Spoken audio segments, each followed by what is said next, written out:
ጌታ ሁሉ ጊዜ በቆንኩበት ስፍራ ሁሉ ይቆማል እና ትክክል የሚያደርገው አንድ እሱ ብቻ ስለሆነ ጌታን አመሰግነዋለሁ። እቺን ከተማ ጌታ አሳልፎ ሰጥቶናል እና በጣም ለዚህ ላይ እንድትጸልዩ ፈልጋለሁ። ጸልዩ፣ በደንብ ጸልዩ።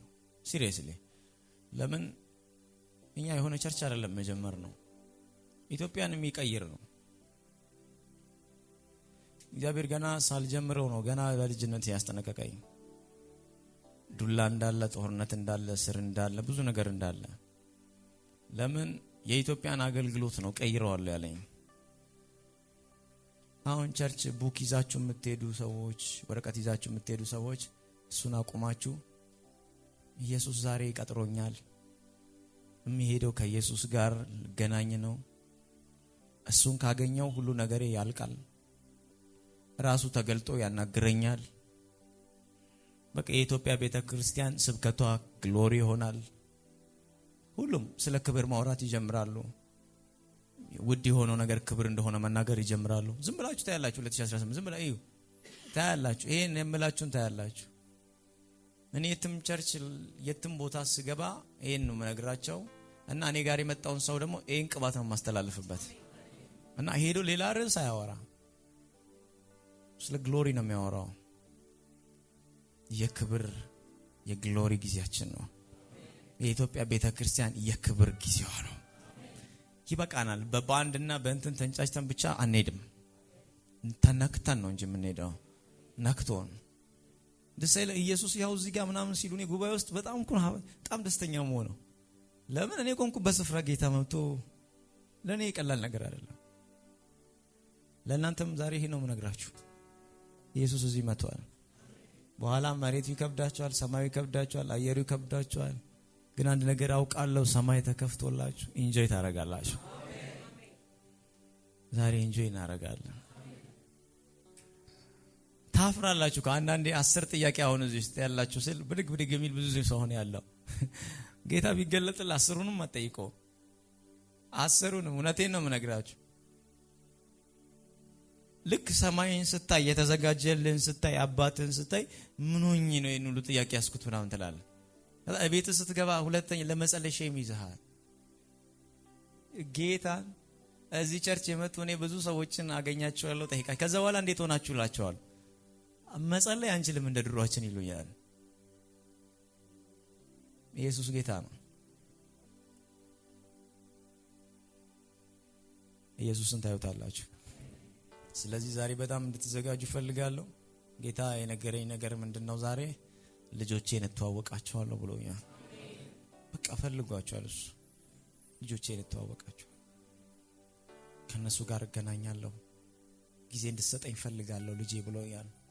ስለዚህ እኔ ዛሬ ዝም ብዬ ለምልክት እንጂ የምቆመው እኔ ምንም አላረግም።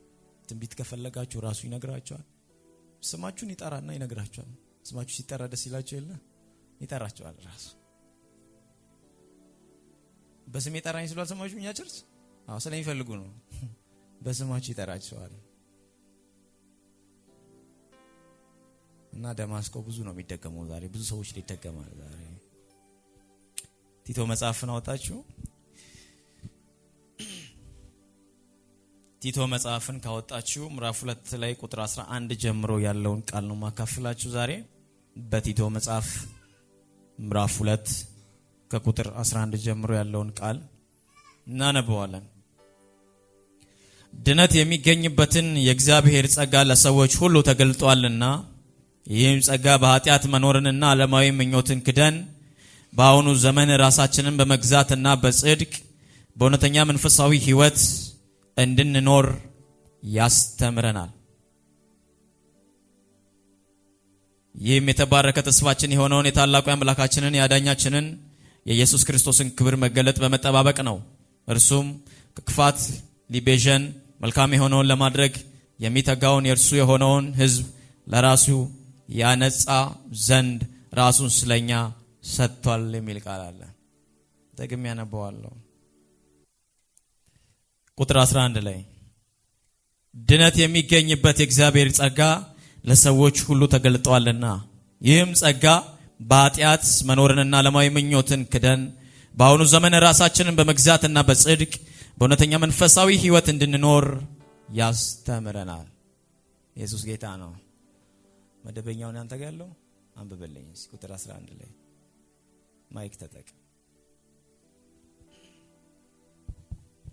ሰዎችን ሁሉ የሚያድን የእግዚአብሔር ጸጋ ተገልጧልና ይህም ጸጋ ኃጢአተኝነትንና ዓለማዊ ምኞትን ክደን የተባረከውን ተስፋችንን እርሱም የታላቁን የአምላካችንና የመድኃኒታችንን የኢየሱስ ክርስቶስን ክብር መገለጥ እየጠበቀን ራሳችንን በመግዛትና በጽድቅ እግዚአብሔርን በመምሰል በአሁኑ ዘመን እንድንኖር ያስተምረናል።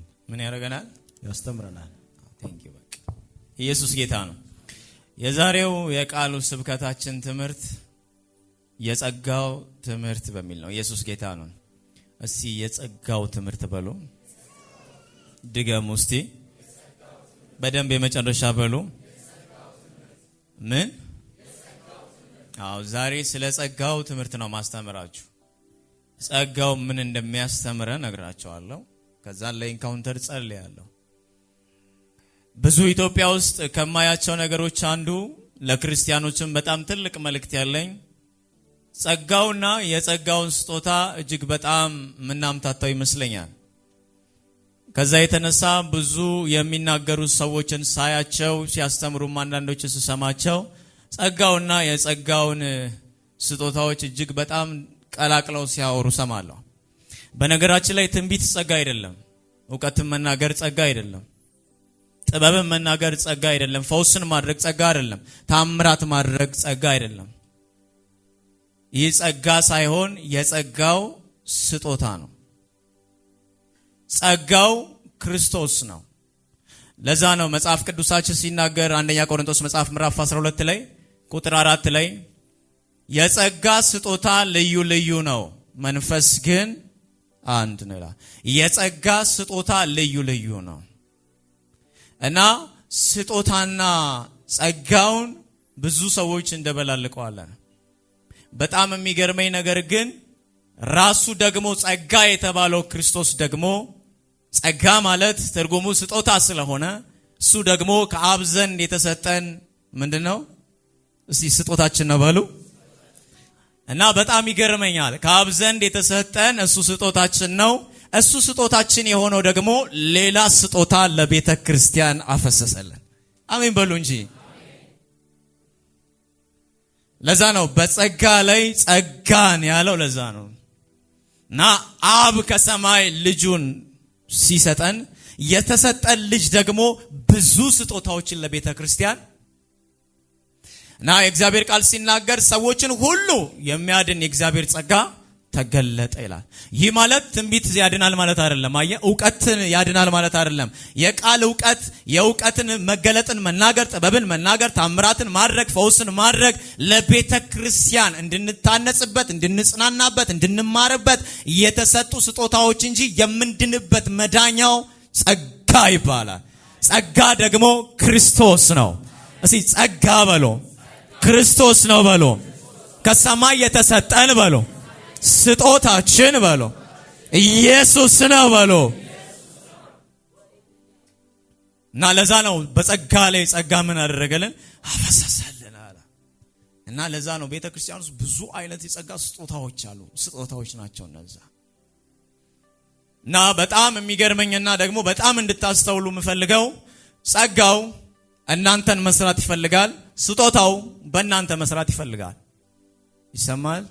ጸጋው እናንተን መስራት ይፈልጋል፣ ስጦታው በእናንተ ሌሎችን መስራት ይፈልጋል። በጣም ብዙ ሰዎች በስጦታው ሌሎችን ይሰራሉ፣ እነሱ ግን አልተሰሩም። በጣም ብዙ ሰዎች በጸጋው እነሱ አልተሰሩም። ብዙ ሰዎች ግን በስጦታው ሲሰሩ ታያላችሁ። እና በስጦታው የሚሰሩ ሰዎች ማለት በጸጋው የተሰሩ ሰዎች ናቸው ማለት አይደለም። ለዛ ነው መድረክ ላይ ትወና ይበዛል። ለዛ ነው ጌታ ደግሞ ሲናገር ለጢሞቴዎስ እንደዚህ ያለው፣ ይህንን እዘዝ፣ አስተምር፣ ደግሞም አንተ ምሳሌ ሆነ ኑር እያለ ይነግረዋል። ስታስተምር ኖረ ታስተምር እንጂ ስታስተምር ለማስተማር ብቻ አታስተምር እያለ ይነግረዋል። ለዛ ነው ጸጋው እናንተን ይሰራችኋል፣ ስጦታው በእናንተ ሌሎችን ይሰራል። ይሰማል? ስለዚህ ብዙ አገልጋዮች እዚህ ያላችሁ፣ ብዙ ወጣቶች እዚህ ያላችሁ ጸጋው እናንተን መስራት ይፈልጋል። በጣም ብዙዎቻችን ትንቢት ለመናገር ካለን ረሃብ የተነሳ ስጦታው ላይ ወይንም ደግሞ ፈውስ ከማድረግ የተነሳ ስጦታው ላይ ታምራት ከማድረግ የተነሳ ስጦታው ላይ በጣም ፎከስ የምናደርገው። ጌታ ደግሞ የሚፈልገው በጸጋው እናንተን መስራት ይፈልጋል። ያ ሁለተኛ የሚደርስ ነገር ነው። ዋናው ዓላማው ጌታ እናንተን ነው መጀመሪያ የሚፈልገው። በዛ ደግሞ ሊሰሩ የሚችሉ ደግሞ ለጸጋው ራሳቸውን የሰጡ ሰዎች ናቸው። እና በስጦታው ከማገልገላችሁ በፊት እናንተ መጀመሪያ ለጸጋው መስጠት አለባችሁ። እናንተን ከሰራ በኋላ በእናንተ ሌሎችን መስራት ይፈልጋል። እናንተን እያጣ ሌሎችን መስራት አይፈልግም። ይሰማል? እናንተ እያላችሁለት ነው በእናንተ መስራት የሚፈልገው። እናንተ ከሌላችሁ በእናንተ መስራቱ እግዚአብሔርን አያስደስተውም። ስለዚህ ጸጋው ያስተምራል። ስለዚህ በሱ ፍቃድ መጀመሪያ ጸጋው እሱን ይሰራዋል፣ በስጦታው ደግሞ እናንተን ያገለግላል። እና ስጦታው ለዛ ነው ለእናንተ የሚጠቅመው፣ ጸጋው ግን ለኔ ይጠቅመኛል። ኢየሱሴ ነው ለኔ የሚጠቅመኝ። ስጦታው ለእናንተ ነው የተሰጣችሁ፣ ለኔ አይደለም። ለዛ ነው ብዙ ጊዜ ሳገለግል በስጦታዬ ምንም አይነት ነገር ሰዎች እንዲሰጡኝ ብዬ ምንም አይነት ነገር የምጠቀመው ነገር የለኝም።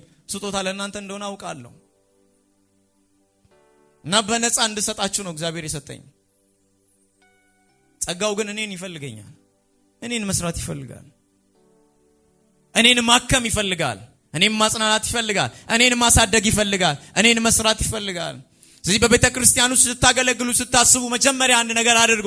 እጃችሁን አንስታችሁ ያኔ ጌታን እንደተቀበላችሁ አሁንም ለጸጋው ራሳችሁን ስጡ። ጸጋው እናንተን ሊሰራ ይፈልጋል። ስጦታው በአሁኑ ነው። እዚህ ጋር ጸልዬለት እዚሁ ጋር ቆሞ እንዲተነብይ ማድረግ እችላለሁ።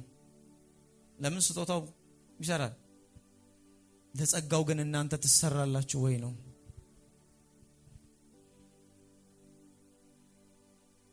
እዚህ የጸለይኩለት ትንሽ የወጣት ልጅ ነበረ። አንድ ቪዲዮ ላከልኝ እና ቸርች ላይ ጸሎት ምራ ተብሎ ተሰጠው። እዚህ ጌታ ኢየሱስን አይቶ ነው ሄደው ልጁ እና ከዛ በኋላ ቤትም ሲጸልይ ጌታ ደግሞ ተገለጠልኝ አለ። ትንሽ ልጅ ነው። ከዛም በኋላ የቸርች ልጅ ስለሆነ አባቱም አገልጋይ ስለነበረ አገልግሎት ሰጠው እና ሊጸልይላቸው ለታመሙ ሰዎች ለሰዎች ሁሉ ሊጸልይላቸው ከፊት አቆማቸውና ሲጸልይላቸው ሲነካቸው ሁሉም ይወድቃሉ። እና ቪዲዮ ላከልኝ እና በጣም ከአይምሮ በላይ የሆነ ነገር ነው ህይወቴ ላይ የሆነው ብሎ ቪዲዮ ላከልኝ። ለምን? ስጦታው እናንተ ላይ አክቲቭ ለማድረግ ሰከንድ በቂው ነው። ጸጋው ግን እናንተን ለመስራት ጊዜ ይፈልጋል፣ እናንተን ይፈልጋል፣ ብዙ ነገር ይፈልጋል። ስለዚህ ጌታ በጣም ያጣው ሰውየውን ያጣው። ኢየሱስ ጌታ ነው። ክብር ለኢየሱስ ይሁን። ስለዚህ ጸጋው እናንተን ይሰራል፣ ስጦታው ደግሞ ህዝቡን። ስለዚህ ዛሬ ከመጸለይ በፊት ለኢንካውንተር ከመጸለይ በፊት ለምን ቅባቱ አክቲቭ ነው የሚሆነው? አሁን ነው እዚሁ ምን እኔ እዚህ ጉባኤ ውስጥ 10 ዓመት ልጅ ሲተነብይ አውቃለሁ። የ11 ዓመት ልጅ መልእክት ሲናገሩ አውቃለሁ። የ8 ዓመት ልጅም ሲናገር አውቃለሁ።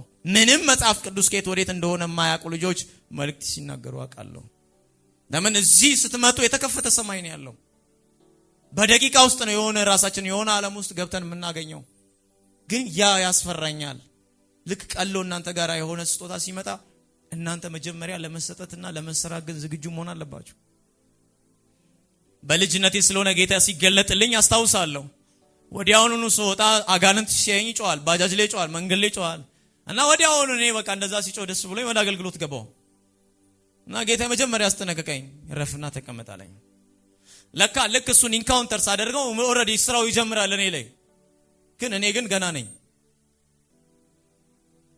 ሳስተምር ቤት ተገብቼ ቤት እንደምወጣ አላውቅም። ሰዎችን እንዴት መመገብ እንዳለብኝ አላውቅም። እንዴት በትዕግስት መሸከም እንዳለብኝ አላውቅም። እንዴት በትህትና ማገልገል እንዳለብኝ አላውቅም። ያንን የሚያስተምረኝ ጸጋው ነው። ስለዚህ ዛሬ ስለ ጸጋው ትምህርት ነው ማስተምራችሁ። ምናልባት ይሄንን ትምህርት የምትሰሙ በሚዲያ ላይ የምትሰሙ በዚህም የምትሰሙኝ አንዳንድ ሰዎች ወይንም ደግሞ ብዙዎቻችሁ አሁንም ያላችሁ በዚህም ያላችሁ ከሰማችሁኝ እንድትሰሙኝ የምፈልገው አንድ ነገር ጸጋው እናንተን ሊሰራ ይፈልጋል። እና ደግሞ በደንብ እንድትሰሙኝ የምፈልገው ቤትም ቤተክርስቲያን ውስጥ ሆናችሁ ቤትም ቸርች ሆናችሁ ይህ የጸጋው ትምህርት ይሄ የምነግራችሁ እነዚህ 5 ነጥቦች ቤተክርስቲያን ውስጥ እየተማራችሁ ካልሆነ እዛ ቤተክርስቲያን ውስጥ ጸጋው አይደለም እያስተማረ ያለው ሰውየው ነው። ፓስተሩ ወይ ነብዩ ነው እያስተማራችሁ ያለው። ጸጋው እነዚህ ነው የሚያስተምረው።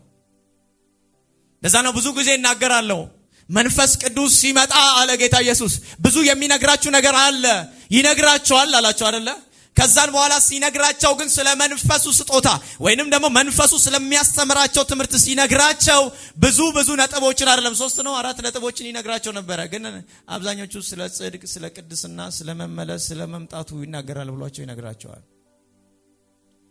ዛሬም ቤተክርስቲያኑ ጸጋ መድረክ ላይ ቆሞ ያገለገለ ከሆነ እነዚህ ነገሮች ይናገራል። ርዕስ አይቀይርም። መንፈስ ቅዱስ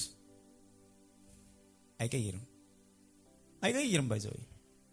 እኔ በጣም ብዙ ጊዜ መድረክ ላይ ስቆም ጌታዬ ዛሬ እስቲ ስለ ፋይናንስ ልጸልይ ይለዋለሁ።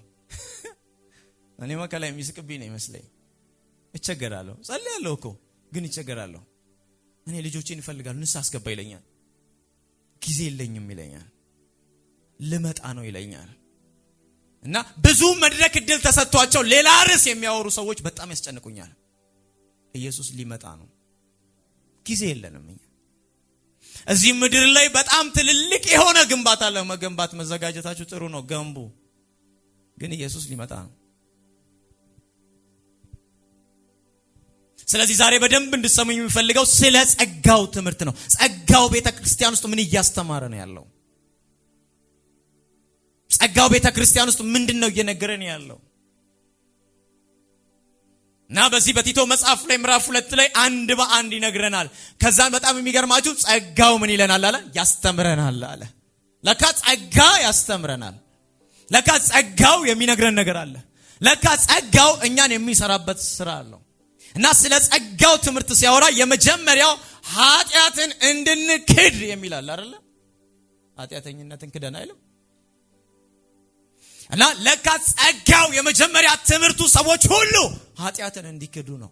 ታሳውሱ ከሆነ ማናችሁም ጌታን ስትቀበሉ መጀመሪያ እጃችሁን አንስታችሁ መካድ ነው የምትጀምሩት አይደል? ልክ እጃችሁን አንስታችሁ ዓለምን ምን ብያለሁ?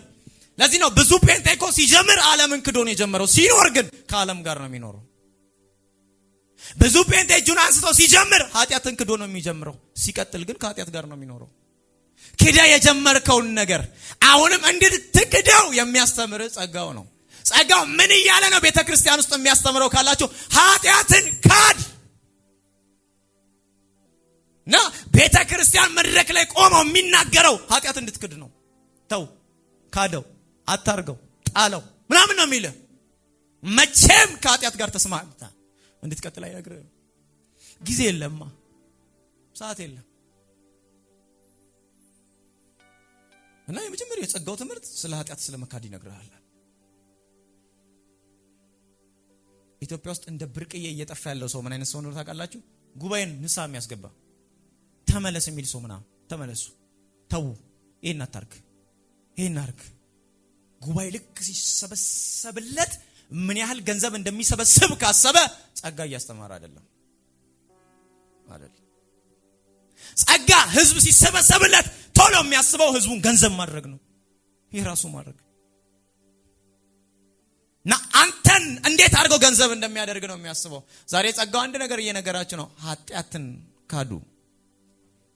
በውሸት እየተለማመዳችሁ ቤተክርስቲያን ውስጥ የምትኖሩ ሰዎች ውሸቱን ካዱ። በልባችሁ ክፋት፣ ቂም፣ ጥላቻ ይዛችሁ የተለማመዳችሁ ሰዎች ጸጋው እንዲህ እያለ ያስተምራችኋል። ኃጢአትን ካዱ። ስትጀምሩ ኃጢአትን ክዳችሁ አይደል የጀመራችሁት? ክዳችሁ ነው መቀጠል ያለባችሁ። እግዚአብሔር ከኃጢአት ጋር መቼም ድርድር የለው። ኃጢአት ላይ በጣም ጨካኝ እንደሆነ የምታውቁት ኢየሱስ ላይ ፊቱን ያዞረበት ቀን ነው። ኢየሱስ አንድያ ልጁ ላይ፣ የሚሰስተው ልጁ ላይ፣ የሚወደው ልጁ ላይ እንደሚወደው ነግሮን፣ ደስ እንደሚሰኝበት ነግሮን፣ ያለኝ አንድ ልጅ እሱ ነው ብሎ ነግሮን እንዴት ፊቱን ያዞራል? ለምን? ስለናንተ ኃጢአት ያልሆነውን ኃጢአት አደረገው። ኃጢአት ሲሆን ዞረ። ልጅ ቢሆን እንኳን ከኃጢአት ጋር ድርድር የለውም።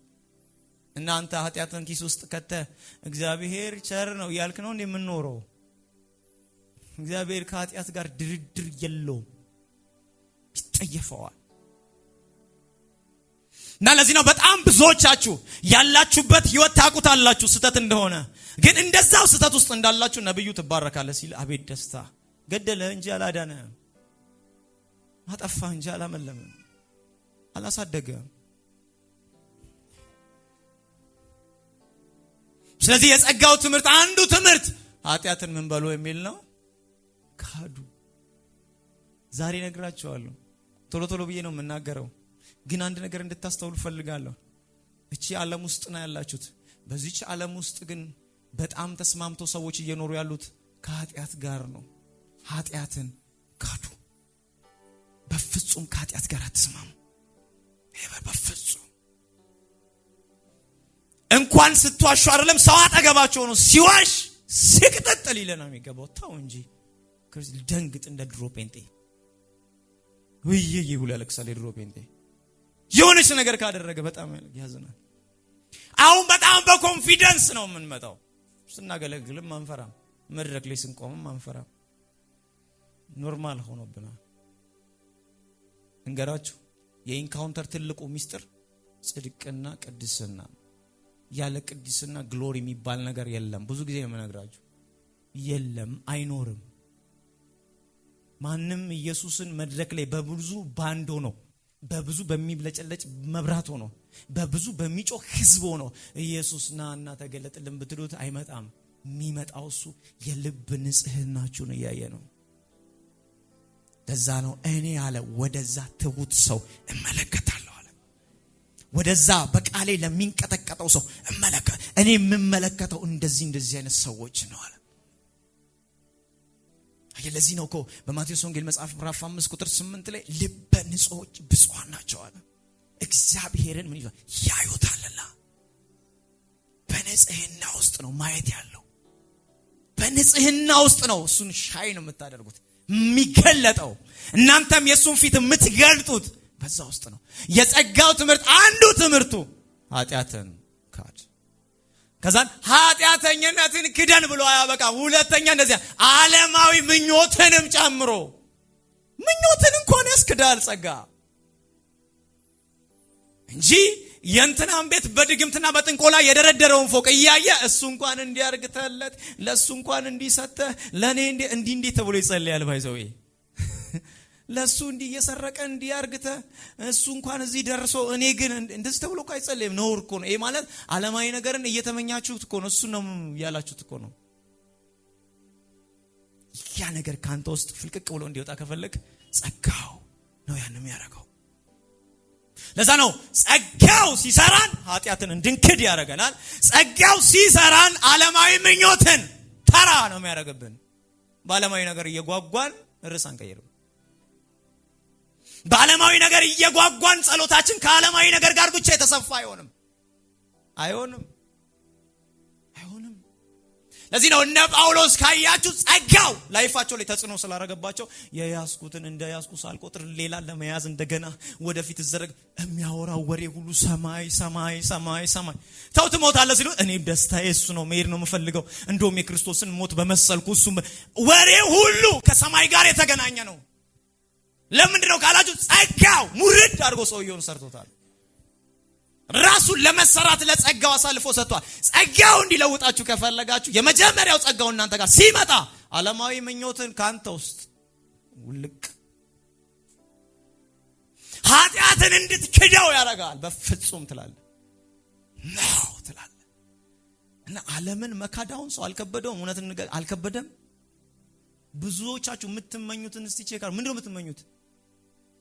እኔ እኮ ኢየሱስን ስለማይከጸለይኩ በኋላ እኮ ከጨረስኩ ባለው ወጣ ጃኬቴን ይዞ አንድ እባክህ ቃል አውጣ እዚህ ላይ እኔ ስለ ኢየሱስ ስለማየት የሚያክል ጸልዬ እንዴት ስወጣ ስለሆነ ቅራቅንቦ እንጸልይ ታው በቃ እኔ ብዙ ሳያናድደኛል እንደዚህ ሲለኝ ዞር በልልም ይችላል። ጀመር እኔ አልወድም። ጌታ ካሳሰበኝና ካሰማኝ ጌታ መሬት ይሰጣል ይችላል፣ ቤት ይሰጣል ይችላል ካለኝ ከዛ ውጪ ግን ኢየሱስን ስለማይጸልይልኝ ካለኝ ሰው ቆማለሁ። ቆሜ እጄን አይኑ ላይ ጫኜ ጸልይለታለሁ። ከውስጤ ነው የምጸልየው። ለምን ያ ሰው ፈጽሞ ለዚች ምድር እንደማይሆን አውቃለሁ።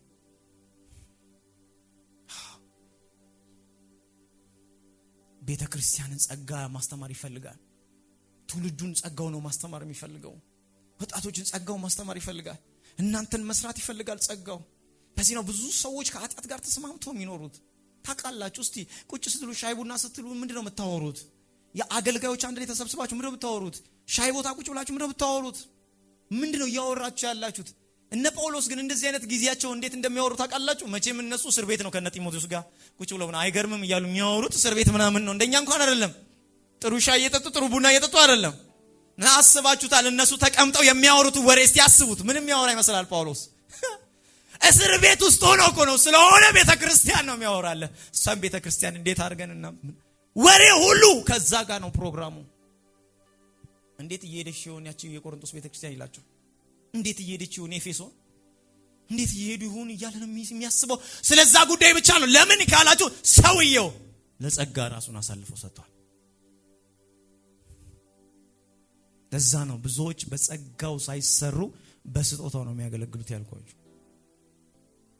ስታዩአቸው ዓለማዊ ምኞት ነው ውስጣቸው የሚታየው።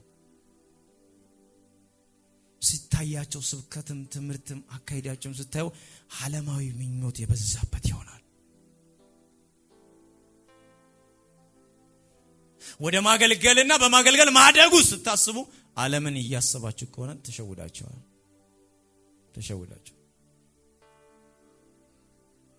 አንድ ነገር ውስጣችሁ ሊሰማችሁ ይገባል። እኔ ስነሳ ኢየሱስ በእኔ ሻይን ያደርጋል። እኔ ስነሳ ኃጢአት ሁሉ ይሸማቀቃል። እኔ ስነሳ ሌብነት ሁሉ ይሸማቀቃል። በእኔ ፊት መኪና እየነዳ አይደለም ሄደው ኃጢአት በእኔ ፊት ይሸማቀቃል። አንዳንድ እንደዚህ ያለው ፊታቸው ላይ እሳት የሚመጣባቸው የፊቱ ብርሃን በህይወታቸው የሚገለጥ እና ማንም ኃጢአት ሰርቶ እነሱ ፊት በኩራት የማያወራ ሽምቀቅ የሚል ንስሐ እንዲያሰኘው የሚያደርጉ መመለስ እንዲሸተው የሚያደርጉ አሉ። ጸጋ ያስተማራቸው ጸጋ የሰራቸው ሰዎች። ኢየሱስ ጌታ ነው። ስለዚህ የጸጋው ትምህርት ዓለምን እንድትክዱ ያደርጋችሁ። ቤተክርስቲያንን መድረክ ላይ የቆመው ጸጋው እንደሆነ ማወቅ ከፈለጋችሁ እነዚህ ምን ነግራችሁ ቶሎ ነው የምነግራችሁ ሰዓት ስለሌለ ነው። ግን ቼክ አድርጉ። እነዚህ ነገሮች ፖይንት ሆኖ ካልተነሱ እዛ ቦታ ላይ መድረክ ላይ ቆመው እያስተማረኛለው ጸጋው አይደለም። ጸጋው ሰዎችን ከኃጢአት መመለስ ዓለምን እንዲክዱ ማድረግ ነው። ዛሬ ምን ነግራችኋለሁ? ይሄ ጸጋ ስለሚበዛላችሁ ከዚህ ስትመለሱ ለሌሎች ሰዎች እስከምትቀየሩ ድረስ እግዚአብሔር ጸሎታችሁን ይቀይረዋል። እግዚአብሔር ልመናችሁን ይቀይረዋል። እግዚአብሔር ረሃባችሁን ይቀይረው በኢየሱስ ስም። ይሄ ትውልድ እኔን ናፈቀኝ። ጌታ ምስክር ጨካኝ ትውልድ እና ኃጢአትን እንድንክድ ያደርገናል አለ። ዓለማዊ ምኞትን እንድንክድ ያደርገናል ይለና ከዛን የሚመጣውን ተስፋችንን መገለጡን እንድንጠባበቅ ያደርገናል አለ። ጸጋው ሲያስተምር ይሄ ነው። እና ጸጋው ኃጢአትን እንድትተው አርግቶ ዓለምን እንድትተው አርግቶ ምን እንደሚያደርግ ታውቃለህ? ዓለምን እንድትተው ጣል እንድታረግ ያደርጋል። ኃጢአትንም እንድትተው ያደርግና ሰማይን እንድትይዝ ያደርጋል። ገብቶቻል? ዓለምን ተው ኃጢአትንም ተው ብሎ አለ። መምጣቱን ግን እንድንጠባበቅ ያደርገናል። እና ሰው ሁሉ ወደ ሰማይ ያንጋጠጠ እንዲሆን የሚያደርገው ምኑ ነው? ጸጋው እኮ ነው። ክርስቶስ እንደሚመጣ ካልሰበከ መድረክ ላይ ቆሞ ጸጋው አይደለም ያስተምረን። ኢየሱስ ይመጣል የሚል ርዕስ ከጠፋ አንድ ቸርች ውስጥ እመነኝ። ለምን እውነተኛው ጸጋ አንድ ነገር ነው የሚያደርገው፣ መምጣቱን እንድትጠባበቅ ያደርጋል። ታላበካቲያ ካፓራዲያ ካቴ ጸጋው ያስተምራል አለ። እና የሚያስተምረው ትምህርት አለ። ያ የሚመጣው ተስፋችን ነው። እኛ እኮ እዚህ ምድር የምንቀር ሰዎች አይደለንም። እኛ እዚህ ሰፈር እኮ የምንቀር ሰዎች አይደለንም። እኛ እዚህ መንደር እኮ የምንቀር ሰዎች አይደለንም። እኛ እኮ ሰፈር የምንቀር ሰዎች አይደለንም። ይሰማል አይደለ? አይደለንም እኮ። ግን ጸጋው እኮ ስለማያስተምረን ሰማይ እንዳንጓጓ አደረገን። ሰው ሁሉ መካድ ያለንብን ነገር እንድንጓጓ አደረገ። ካዱ የተባልነውን እየጓጓን ነው። ተው የተባልነውን እየፈለግን ነው። ፈልጉ የተባልነውን የሰማዩን ደግሞ እየተውነው ነው። ጸጋ ስላልሆነ ማለት ነው። ጸጋው ሲያስተምራችሁ ግን ሰማይን እንድትፈልጉ መምጣቱን እንድትጠብቁ አድርግቶ የምድሩን ነገር እንድትክዱ ያደርጋችኋል። ይህ ነው የጸጋው ትምህርት። የጸጋው ትምህርት ይሄ ነው። ዓለም እንድትተው ያደርጋቸዋል። ተራ ነው እናንተ ጋር። አንድ ሰው መጥቶ መኪና ገዛው ሲል ኖርማል ነው ለአንተ። ገዛው በቃ ነገም 6 ትገዛለህ ትለዋለህ። ምን ችግር የለውም። እኔ ግን ውስጤ አንድ የሚንተከተከ ነገር አለ ትለዋለህ። ኢየሱስ በቅርብ ይመጣል። አቻካታ ያባ ሆሊ ስፒሪት ኮን እሱም ያደርገው አላየችም። አንዳንድ ቪዲዮ ላይ አይታችኋል ወይንም እዚህ ማይታችኋል። ህፃናቶች ኢየሱስ ብሎ ሲያለቅሱ አይታችኋል። ምን ገብቷቸው ይመስላችኋል? እንዲናፍቁት ያለቅሳሉ። ምን ሆነ ነው ውስጥ ኢየሱስ ይናፍቆኝ ነው ይላል። በቃ አትመልሱኝ ብሎ ያለቅሳል። አንዳንድ ህፃን ልጅ እሱ ሊዮ አትመልሱኝ ብሎ ያለቅሳል። በቃ እንደዛው ያየው ልቆይ አትመልሱኝ ብሎ ያለቅሳል። ከተነሳ በኋላ ተነሱ ብዬ ጸልያለሁ። እኔ ደግሞ እንዲነሱ እና በቆመው እንዴት ወደ ቤታቸው ስመልሳቸው ብዙ ሰው ያዝናል። እንደዛው እንደሆነ ነው የሚፈልገው ያየው መኖር። ጸጋው እኮ ነው ያን የሚያደርገው። አያ ውስጥ ጸጋ እየተንተከተከ ነው ማለት አንድ ነገር አንተ ውስጥ እየተንተከተከ ነው። ሰማይ እንድትፈልገው ያደርጋል። ርዕስ ያስቀይራል። እውነተኛ ጸጋ፣ እውነተኛ ግሎሪ፣ እውነተኛ ክብር፣ እውነተኛ ኃይል፣ እውነተኛ መገኘት፣ እውነተኛ የሆነ ጸጋ አንተ ውስጥ አለ ማለት ዓለምን ትክዳለህ፣ ኃጢአትን ትተዋለህ፣ የሚመጣውን ደግሞ ትጠብቀዋለህ። እስቲ ከኔ ጋር ኢየሱስ ይመጣል በሎ። እስቲ ደጋሞስ ኢየሱስ ይመጣል በሎ። ያውላ እንዲህ ደረቱን የነፋ ሁሉ ኃጢአት ሽምቅቅ ነው የሚለው ይመጣል ስትሉት የለውም፣ መግቢያ የለውም።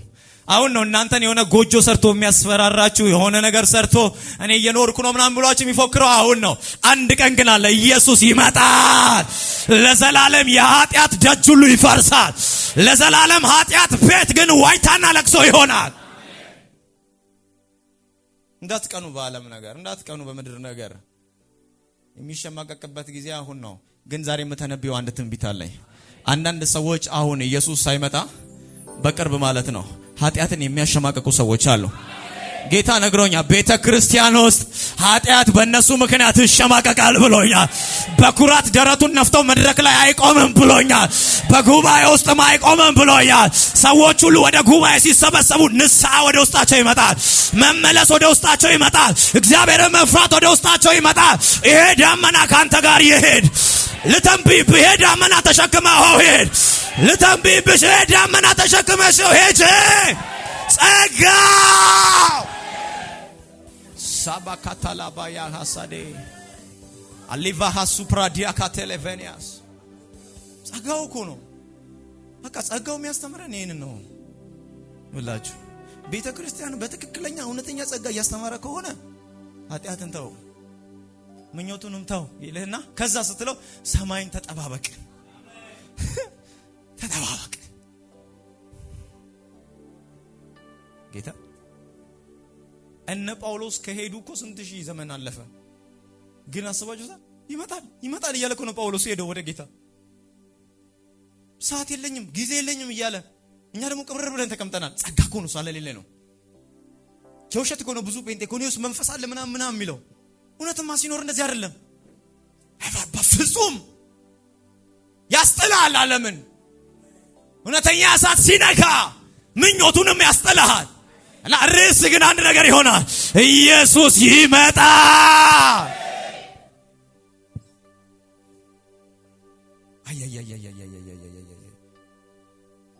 እና ዓለማዊ ምኞትን ክደን ኃጢአትንም ክደን ከዛ የሚመጣውን ተስፋችንን ያ መምጣቱን እንድንጠባበቅ ያስተምረናል አለ።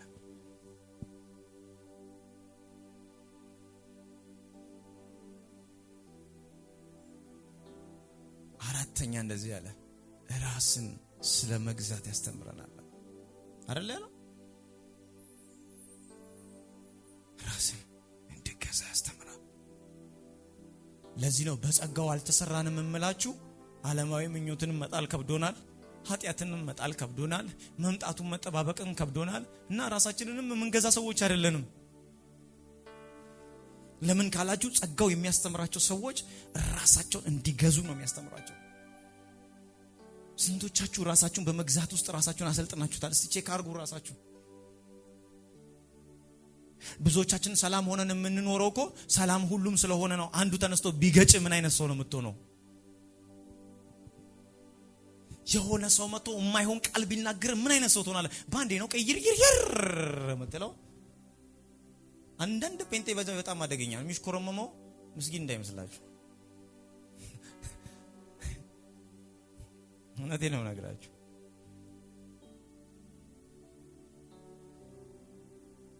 በጣም ብዙ ሰዎች አሉ ቤታቸው ሲገቡ ሚስታቸውን የሚያስጨንቁ፣ ቤታቸው ሲገቡ ደግሞ ባሏን የምታስጨንቅ ብዙ ሰው አለ። ራሱን መግዛት የማይችል የለም። ለምንድን ነው ራስን መግዛት ያቃተካል? ጸጋው ነው አንተን አልሰራም እንዲሰራ እድል ውስጥው በዛን ታይዋለህ። እንዴት እኔ ነኝ ወይስ ሌላ ሰው ነው እስከምትል ነው የሚለውጠው። ይሄ ሰዎች ሲነኩ ገና አፍንጫ ላይ ብቅ የሚልብን ነገር ጸጥ ያደርግልሃል። ዝም ትላለህ። ትከሻን ሰፊ ያደርገዋል። ለምን መሰለ? ቤተክርስቲያን ብዙ አይነት ህዝብ ነው የሚመጣው። እኔ ሁሌም ቤተክርስቲያን ውስጥ ሳገለግል ሁሌም የምጠብቀው ነገር አለ። ብዙ አይነት ሰው ነው የሚመጣው። ብዙ አይነት ታሪክ ይፈጠራል ቸርች ውስጥ እና ሁሉ ጊዜ ጌታ እንደዚህ ነው ትከሻዬን ብቻ ሰፊ ያደርገውላለሁ እንጂ የትኛውም የሚጣል ልጅ የለውማ። እኛ ነን እኮ ለፓስተር የማይመቸውን ምን ጥለው ጌታ ይጠይቀናል። ባይዘው የማይመቸውን ሰው እኮ ቤተክርስቲያን ውስጥ ያመጣው ጌታ ሊሰራው ስለፈለገ ነው እንጂ ሊጥለው አይደል። ለዚህ ነው ራሱ ስለመግዛት በጸጋ የተማረ ሰው መድረክ ላይ ቆሞ ተሰርቶ ከሆነ የሚሰብካችሁ ያልተገዛውን ሰው ሲያየው እኮ ጸጋው ነው ትንሽ ጊዜ ነው ይሰራዋል ይላል። ኢየሱስ ጌታ ነው። ክብር ለኢየሱስ ይሁን። ጸጋው ምን ያስተምራል? ራስን መግዛት በሉ እስቲ ድገሙ እስቲ ራስን መግዛት በሉ። ድገሙ እስቲ ራስን መግዛት በሉ። ስለዚህ ጸጋው ራሳችሁን እንድትገዙ ምን ያደርጋችኋል? ያስተምራችኋል።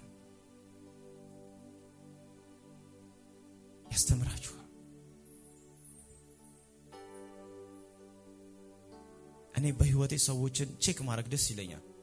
መፈተን በጣም ደስ ይለኛል። ቻሌንጅ ማድረግ ደስ ይለኛል። ከኔ ጋር ትንሽ ብትቆዩ በብዙ ነገር ቻሌንጅ ያደርጋቸዋለሁ። ለምን? በዛ ውስጥ እንዴት ሰው እንደሚሰራ ስለማቅ ነው። ሁሉ ነገር ለሰው ግን ሁሉ ነገር ቅርብርብርብ ስታደርጉለት ማለት ነው ለዚህ ነው የሀብታም ልጅና የደሃ ልጅ ቼክ አድርጉት አይለያይም። ሁሉ ነገር አልጋ ላይ የሚመጣለትን ሰው እዩትና ቀን ስራ እየሰራ ያደገ ልጅ ቼክ አድርጉት ሂዱና በጣም ልዩነት አለው። ብዙ ሰው ግን ደሃ ሆኖ በዛ ሁኔታ ውስጥ መኖሩን ጌታን አማርሮ ነው ያደገው። ግን ሲያድግ ግን ያመሰግናል። ካደገ በኋላ ሌላ ሰው ሆኗል። ብዙ ነገሩ ተሰርቷል። ኃላፊነት መሸከም እንዲችል አርግቶታል። ቤተሰብ መሸከም እንዲችል አርግቶታል። ሰው መሸከም እንዲችል አርግቶታል። በራሱ መመራት እንዲችል አርግቶታል። በራሱ ህይወትን ማስተካከል እንደሚችል አርግቶታል። በራስ መተማመኑ ጨምሮለታል። በጣም ብዙ ነገር እኮ ነው የጨመረለት።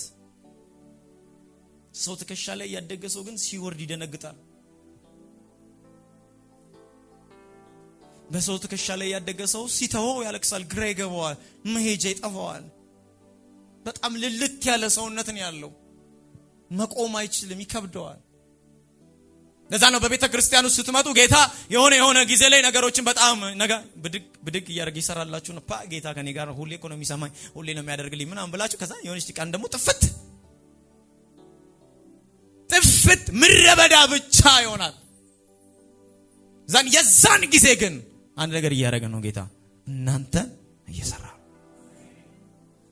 በፍጹም ወደ ኋላ ማፈግፈግ የለባችሁም።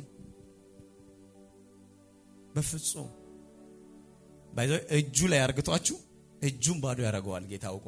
እጁ ላይ እኮ ናችሁ እናንተ የወደቃችሁ መስሏችኋል። ባዶ ነገር ስለሚያስደነግጠንኛ ጌታ ሆይ በቃ ጠፋው መሞቴ ነው ምናምን ነው ምንለው። ለምሳሌ አሁን በታንኳው ላይ እየሄዱ ኢየሱስ መሃላቸው ተኝቶ እነሱ ስለመጥፋት ያወራሉ። ብዙዎቻችን እንደዚህ ነው። እጁ ላይ ያረገንና እጁን ግን ምድረበዳ ያረጋዋል አውቆ። እና በቃ መጥፋታችን ነው፣ መሞታችን ነው፣ መክሰራችን ነው ምናምን አሉ። ጮሁ፣ ቀሰቀሱት። ኧረ እባክህ ተነስና አግዘን። እኔ እርግጠኛ ነኝ ንፋስ ያስቆማል ብሎ አይደለም የቀሰቀሱት። ውሃ አብረው እንዲቀዳላቸው ነው፣ ወደ ከጀልባው ወደ መሬት ወደ ውሃው እንዲደፋላቸው። ሲነሳ ግን ውሃውን አይደለም ወደዛ እየደፋ ያስቆመላቸው። እጁን ዘረጋና ተጥበላለሁ። ልክ ጸጥ ሲል ይላል ወደሱ ነው የዞሩት። ማን አንተ አሉት። እና እናንተ ከእግዚአብሔር ጋር ያላችሁን ነገር በጣም ዲፕ እያደገ ህይወታችሁ በጸጋ እየተሰራ እንዲመጣ ከፈለጋችሁ ጸጋው እናንተን እንዲሰራችሁ እድል ስጡት። ሊያማችኋል፣ ቀላል ያማል፣ ግን ይስራችሁ፣ ይሻላችኋል። እድሜያችሁን አታስረዝሙት። ስራችሁ አታስረዝሙት። በእናንተ ሊሰራ ያለውን ዘመን አታርቁት። ይስራባችሁ፣ በእድሜያችሁ ልክ ይስራባችሁ እግዚአብሔር። ብዙ አታርቁት። የእናንተን ጉዳይ ሩቅ አታርጉት። እየወጣችሁ ከመስመር አታስቸግሩት። አታስቸግሩ ከመስመር። እማኑ ልጅነታችሁን ይስራባችሁ። በጣም ብዙ ወጣቶች አላችሁ። ይስራባችሁ፣ በልጅነታችሁ ይስራባችሁ፣ ያስደምማችሁ እግዚአብሔር። ስለዚህ ለመስራ ስጡት።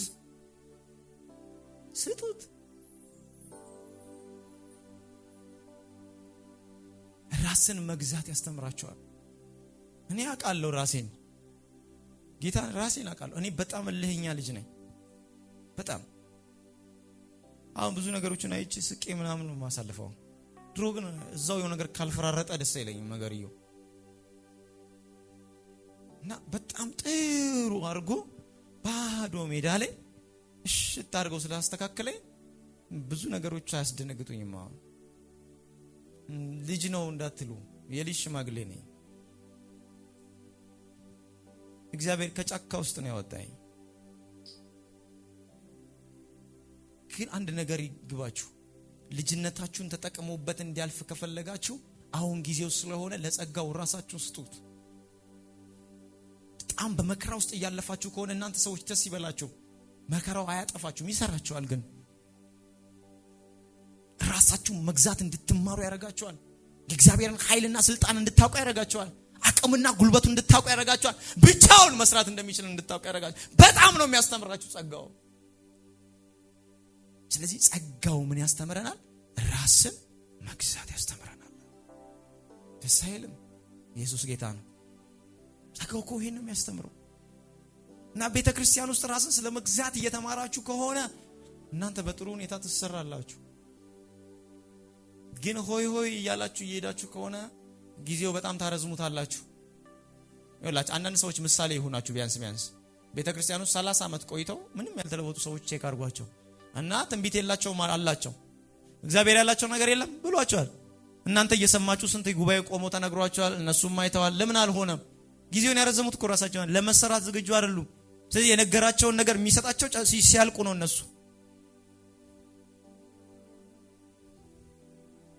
ኢየሱስ ጌታ ነው። ኢየሱስ ይችላል። ኢየሱስ ያስተምራል። እስቲ የጸጋው ትምህርት በሉ። ጸጋው በሉ እስቲ። ኃጢአትን እንድተው በሉ። ያስተምረኛል በሉ። ጸጋው በሉ። ዓለምንም እንድተው በሉ። ያስተምረኛል በሉ። ጸጋው በሉ። እንድጠባበቀው በሉ። ያስተምረኛል በሉ። ጸጋው በሉ። ራሴን እንድገዛ በሉ። ያስተምረኛል በሉ። ብዙ ሰዎች ብዙዎቻችን እኛ ችግራችን ትልቁ ራስን መግዛት በጣም ይከብደናል። ራስ መግዛት ቀላል አይደለም አይደል? ታውቃላችሁ። አንድ ሰው ራሱን መግዛት ከቻለ አገር እንደሚመራ ይቆጠረው። ይሄን ታውቃላችሁ። ከምንም በላይ ህዝብ ከመግዛት ይበልጣል ራስን መግዛት። በጣም አስቸጋሪ ነው። ለዛ ነው በጣም ብዙ ሊደርሺፖች ራሳቸውን መግዛት ስለሚከብዳቸው ሌሊት ባረቄ ነው የሚያድሩት። ሌሊት በጫት ያድራሉ። ለምን? ብዙ ሰውን ስለመግዛት አስተምሯል። እነሱ ግን እየጠሉት ያደርጉታል። ራስን መግዛት ከባድ ነው። በጣም ብዙዎች መሪ ናቸው፣ ግን ከዝሙት ራሳቸውን መግዛት ከብዷቸዋል። መቋቋም አቅቷቸዋል። ተው ቢሉት አይሰማም ሰውነታቸው። ቢጸጸቱም ቢያለቅሱም አይችሉም። በነጋታው ያደርጉታል። ለምን? ራስን መግዛት ከባድ ነው። ራስን መግዛት የሚችሉ ሰዎች ግን ጸጋው ያስተማራቸው ሰዎች ናቸው። ጸጋው ሲያስተምራችሁ ራሳችሁን መግዛት እንድትችሉ አድርጎ ያስተምራቸው። የጸጋው ትምህርት ግን ቤተክርስቲያን ውስጥ ብዙ ስለማንሰማ ነው ብዙዎች ራሳችንን ማንገዛው እና ለጸጋው ራሳችንን ስላልሰጠን ነው። የመጨረሻው እንደዚህ የሚል ቃል አለ። በጽድቅ እግዚአብሔርን እንድንመስል ያስተምረናል የሚል ቃል አለ። በጽድቅ እግዚአብሔርን እንድንመስል ምን ያደርገናል? ማን እንድትመስሉ? የጸጋው ትምህርት ምንድነው? እግዚአብሔርን መምሰልን ያስተምረናል። እኔ እንድትመስሉ አይደለም፣ እግዚአብሔር እንድትመስሉ ምን ያደርጋችኋል? ያስተምራችኋል። ጥረታችሁ ማንን ለመምሰል ነው? ጸጋ እናንተ ውስጥ ሲኖር ክርስቶስን ስለመምሰል ነው የምታስቡት። ተዛኮ ነው እንደ መስታወት ይላል ጳውሎስ። አያያያያያያ ሰውየው አለቅ ብሎታል። እዛ ደማስቆ ላይ ብሎ የታየው ነገር አለቅ ብሎታል። እና ከክብር ወደ ክብር ያንን መልክ እየመሰለን አለቅ ብሎታል። ያያየው መልክ ለምን ካላችሁ ተቆጣጥሮታል። ግሬስ ተቆጣጥሮታል። ጸጋ ተቆጣጥሮታል። እና ጸሎታችሁ ማንን ለመምሰል ነው? ጥረታችሁ ማንን ለመምሰል? ስብከታችሁ ማንን የምታረጓቸው ነገሮች ሁሉ ማንን ለመምሰል ነው? እሱ ስለመምሰል ከሆነ በእውነት ነው መነግራችሁ ጸጋ እናንተ ውስጥ እየሰራ ነው፣ በስራ ላይ ነው። ኢየሱስ ማንን እንደሚፈልግ ታውቃላችሁ? ሰማይ ማንን እንደሚፈልግ ታውቃላችሁ? እግዚአብሔር ማንን እንደሚፈልግ ታውቃላችሁ? ያቺኑ ቅንጣቷን ስንዴዋን የሚፈልጋት እንጂ ስንዴ ዘርቶ በፍጹም ገብስ አይፈልግም። ይፈልጋል። ሰማይ የሚደሰተው በእናንተ ክርስቶስን ሲያይ ብቻ ነው። ክርስቶስን እስካላየ ድረስ አያውቃችሁ። እናንተ በሰማይ ዘንድ እንኳን የምትታወቁበት መታወቂያችሁ እሱን በመምሰላችሁ ነው። ዛሬ በጣም ብዙ ሰው እንኳን ክርስቶስን ለመምሰል አይደለም በድፍረት እኔ ጳውሎስን መስላለሁ አይላችሁ። እኛ ጴንጤዎች ራሱ እንወርድበታለን። አንተ ማን ነህ? እኔ ጴጥሮስን ነው መስለው ቢላ አንዱ ተነስቶ እኔ እኮ እንደ ጴጥሮስ ነው ማገለግለው ቢላችሁ፣ እኔ ህይወቴም እንደሱ ነው ቢላችሁ አንወርድበትም። ለምን? ከሱ ጴጥሮስ የተሻለ ነው። እኔ ጳውሎስን ነው መስለው እኔ በዚህ ዘመን ጳውሎስ ነኝ ምናምን ቢል ሁላችንም እንወርድበታለን። ምናምን የሚገርም ሰው ነው አይደለም የምንለው። ታውቃላችሁ እንኳን ጳውሎስን አይደለም እንኳን ጴጥሮስን አይደለም እንኳን ማርቆስንና ሉቃስን አይደለም እኔ ኢየሱስን ነው መስለው። እንድመስል የተጠራሁት አባቴን እንጂ አጎቴን አይደለም። እንድመስል የተጠራሁት አባቴን ነው። አባቴን እመስላለሁ ለማለት በፍጹም አልሸማቀቅም። ዘሩ በኔ ውስጥ አለ። እና ቀጣይ የሚነሱ ዘመን ላይ የሚነሱ አገልጋዮች እንደዚህ ነው የሚሆኑት። እዛ ነው ጳውሎስ እንደዛ እኔ ያለ ክርስቶስን ስለምመስላል እናንተ እኔን ምሰሉ ብሎ በድፍረት ተናገራቸው። ኮንፊደንሱ ሙሉ ነው። ክርስቶስን እንደሚመስል በራሱ በምንም አይጠራጠርም። ማን ነው የዚህ ዘመን ጀግና ታዲያ? ክርስቲያን የትኛው ነው? በጸጋ ስላልተሰራን እሱን ወደ መምሰል ስላላደግን ማንነታችንን ስለምናቅ በፍጹም በድፍረት እንደዚህ አንልም። ህይወታችንን እናውቀዋለና እናውቀዋለን። ኢየሱስ ጌታ ነው። ክብር ለኢየሱስ ይሁን። እኔ በሉ እስቲ እምመስለው በሉ ኢየሱስን ነው በሉ።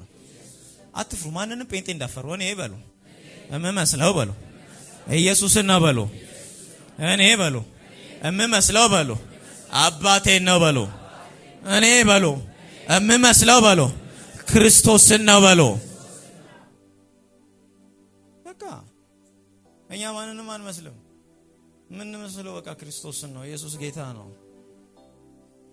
አያያያያያ ዴላቪያ ካማራሲያ ካታላ ባህያ ባራዲያ ካቶስ እኔ በሉ እስቲ ምን መስለው በሉ ክርስቶስን ነው። እኔን ምሰሉ ካለ እናንተ ምን አስጨነቃችሁ? ትጨነቃላችሁ? ስለ መምሰል ከዚህ በፊት ነግሬያችኋለሁ። ስለ መምሰል አንድ ነገር እንድታስተውሉ ፈልጋለሁ። ለምሳሌ እኔ እምመስለው በስጋ አባቴን ነው። የስጋ አባቴን ወደ ጌታ ሄዷል እና ብዙ ሰው እኔን ሲያገኝ መጥቶ ቀጥታ አንተ የለማ ልጅ ነው ይለኛል። ሳልነግረው ማለት ነው። አይቶኝ የቁጭ በቃ ቁጭ አባትን ነው መስለ ይሉኛል ሁሉም ሰው። እና አንዳንዱ እኔ ያላቃቸውም ጭራሽ አባቴን የሚያውቁ ናቸው፣ ግን መጥተው እርግጠኛ ሆነው ያዋሩኛል። በአባቴ ስም ይጠሩኛል እና አባቴን ነው መስለው። እኔ ግን አንድ ቀን ጾሜም ጸልዬም አላቅም አባቴን እንድመስል። አልጾምኩም፣ አልጸለይኩም። እኔ አባቴን እንድመስል ስልጣን የሰጠኝ በአባቴ መወለዴ ብቻ ነበር። እናንተ ክርስቶስን እንድትመስሉ የትኛው መጋጋጥ አይደለም ያስፈልጋችሁ። ተወልዳችኋል ወይ ነው። እዚህ ቤት ዳግም የተወለደ ሰው ነው ያለው። ተወልዳችኋል። ከተወለዳችሁ አባታችሁን ትመስላላችሁ። አትጨነቁ። ሰይጣን እያሸማቀቃችሁ ነው ያለው። ክርስቶስን እመስላለሁ ለማለት አቅም እያሳጣችሁ ነው ያለው። እዚህ ምድር ላይ አስጨናቂ ሰዎች፣ ለጨለማ ዓለም እንቅፋት የሆኑ ሰዎች ኢየሱስን የሚመስሉ ሰዎች ናቸው። አንተ ስትቆም ኢየሱስ በፊትህ ሻይን ያደርጋል። አንተ ስትቆም ኢየሱስ በፊትህ ይገለጣል።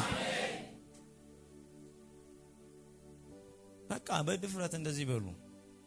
ልፍስፍስ ያለ ጴንጤ እንዳትሆኑ። ስራችሁ ስትገቡ እኔ ኢየሱስን ነው መስለው። ቢሮ ላይ ስብሰባ ስትመሩ እኔ ኢየሱስን ነው መስለው። አመራሬ ራሱ እንደሱ ነው።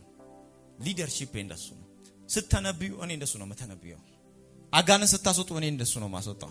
ለዚህ እኮ ነው ፈውስ ላይ ስትሰሩ አንዳንድ ሰዎች ሲናገሩ ትዕቢት ይመስላችሁ ይችላል። ምናልባት አስተዛዘዛቸውን ስታዩ አጋንንቶችን አይደል በኢየሱስ ውስጥ ሆነው ሲያወሩት እንደዛ ነው የሚያዙት። ማን ስለሆነ ነው ልትሉ ትችላላችሁ እናንተ። እሱ ክርስቶስን ስለሚመስል ነው። ያ ኢትዮጵያ ውስጥ ገና ስለሆነ ነው። ግን ቀጣይ የሚነሱ ሰዎች ጨካኝ ናቸው። ከቆለፉ እንደ ኤልያስ የሚቆልፉ፣ ከከፈቱ እንደ ኤልያስ የሚከፍቱ። አንተ ማነ ብትላቸው ማታስቆማቸው፣ በምንም መንገድ ማታስቆማቸው ሰዎች እግዚአብሔር ያስነሳል። ይኸውልህ ሰማይ ዘግቶ እኮ ነው ዋሻ ውስጥ ተደብቆ የንጉስ ማለት የሚፈልገው። እሱን እኮ መግደልም አትችልም ማጥፋትም አትችልም። ሰማይ ዘግቶብሃል፣ የግድ ያስፈልጋል። እንደዚህ አይነት ሰዎች ነው የሚነሱት ቀጣይ ዘመን። አታስቆማቸውም። እስር ቤት ውስጥ ወስደህ አታስገባቸውም። እስር ቤት ውስጥ አስገባቸው ማለት በእነሱ ምክንያት ሌላው ተፈቶ ሊያመልጥ ነው። እነሱ አይሮጡልህም፣ ቁጭ ብለው ይጠብቀዋል። እነሱ ግን ከገቡ እስር ቤት በሩ ስለሚከፈት አታስገባቸውም። እንደዚህ አይነት ሰዎች እነዚህ ሲቀቡ ያለው እንደዚህ አይነት ሰዎች እኔ የማያቸው ሰዎች እንደዚህ አይነት ሰዎች ሲቀቡ ያለው ጌታ ቃል የገባልኝ አንድ ነገር ነው። በቃሉ ላይ ያነበብከውን ሁሉ በህይወት ፈጽመዋለሁ ነው ያለ። ስለዚህ እንደዚህ አይነት ሰዎች ነው እንዲነሱ የምፈልገው። እንደነ ጳውሎስ እስር ቤት ውስጥ ገብተው የእስር ቤት ደጅ እንዳስከፈቱ ክብር ተከትሏቸው የሚገባላቸው ሰዎች አሉ። መንግስታቶች የሚሰሟቸው ሰዎች አሉ። አገር መሪዎች የሚሰሟቸው ሰዎች አሉ። ለምድሪቷ በረከት የሚሆኑ ሰዎች አሉ። የኢትዮጵያ ተስፋ የሚሆኑ ሰዎች አሉ። ለኢትዮጵያ በረከት ምክንያት የሚሆኑ ሰዎች አሉ። አንተ ስትነሳ አያለው፣ አንቺ ስትነሺ አያለው። አያያያያያያ እመኑ። እንደኛ ዘመን ነብይን ያቀለለ ሰው የለም። እነ ኤልሳ እቤታቸው ቁጭ ብሎ ነው ንጉሶች መጥተው እቤታቸው የሚፈልጉትን የሚሰሙት አይደለ? እሺ ጠንቋይ ቤቱ የሚጠራ ሰው ማን አለ? ግን ጠንቋይ ጋር ሄዳችኋል፣ እቤታችሁ አልጠራችሁት አይደለ? ጠንቋይ ቤቱ የሚጠራ የለም። ግን እሱ ጋር የማይሄድ እንደሌለ ታውቃላችሁ። ነብይ ሆነ እግዚአብሔር ቀብቶኛል ብለ፣ እግዚአብሔር አስነስቶኛል ብለ ቢሮ ለቢሮ ሰፈር ለሰፈር የሆነ ገንዘብ ያለው ሰው ጋር ስትዞር ትሩላል እንዴ? ጠንቋይ እንኳን እኮ ቤቱ ነው የሚያስመጣ። አይመጣልህም፣ በፍጹም አታመጣው። አሁን ቀጣይ ዘመን የሚነሱ እንደዚህ ናቸው። የሚደራደሩ አይደለም። የእውነቴን ነው፣ ጌታ ስለነገረኝ ነው። አንዱ እኔ ነኝ፣ ሁለተኛው አንተ ሆነህ ትነሳለህ። ብዙ ለታላላቅ ሰዎች መፍትሄ የሚሆኑ ሰዎች አሉ። ለዚህ ምድር መፍትሄ ሆነው የሚነሱ ሰዎች አሉ። እኔ ኢትዮጵያን በጣም ነው የምወዳት። ጌታ እንደ ሀገር የምወደው ነገር የለኝም እና ምናፍቀው እንደዚህ አይነት ጀግና የሆኑ ሰዎች እንዲነሱ ነው። ቆመው የትኛውንም አውሎ ንፋስ የሚያስቆመው ቆመው አገራችን ላይ ሞት አይሆንም የሚለው፣ ሐዘን አይሆንም የሚለው፣ ለአገር መሪያቸው የሚጸልዩ፣ ለትውልድ የሚጸልዩ፣ ለመሪዎች የሚጸልዩ፣ ለባለስልጣኖች የሚጸልዩ፣ ከውስጣቸው የሚወጣው ኃይለኛ ቃል የሆነ እግዚአብሔር በኃይልና በስልጣን የሚሰራባቸው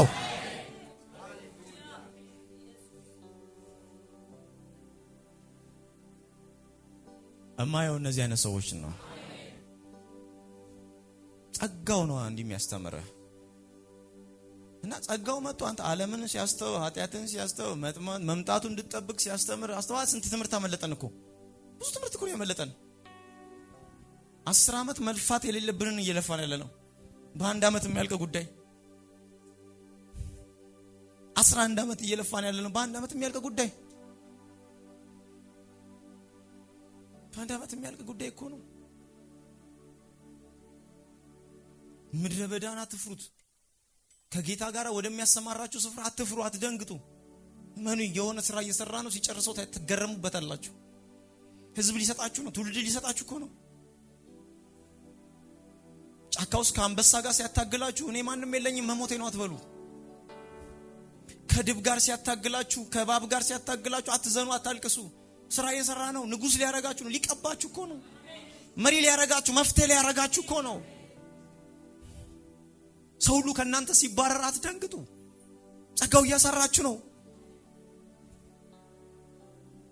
ጸጋው ነው እየደገፋችሁ እያስተማራችሁ ያለው።